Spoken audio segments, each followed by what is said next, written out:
کراچی سے کالعدم تنظیم Baloch liberation army BLA کا دہشت گرد گرفتار کر لیا گیا۔ محکمہ انسداد دہشت گردی CTD کے ترجمان کے مطابق داہن نامی دہشت گرد کو کراچی کے علاقے سعید آباد سے گرفتار کیا گیا، جبکہ گرفتار دہشت گرد کے قبضے سے غیر قانونی اسلحہ بھی برآمد کیا گیا ہے۔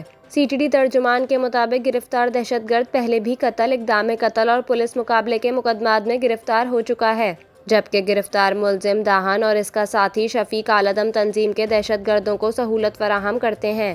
ترجمان CTD کا بتانا ہے کہ دہشت گرد گرفتاری سے بچنے کے لیے ہب بلوچستان میں روپوش رہتے ہیں، تاہم گرفتار دہشت گرد کی نشاندہی پر محمد شفیع کی گرفتاری کے لیے ٹیم ہب روانہ کی جا رہی ہے۔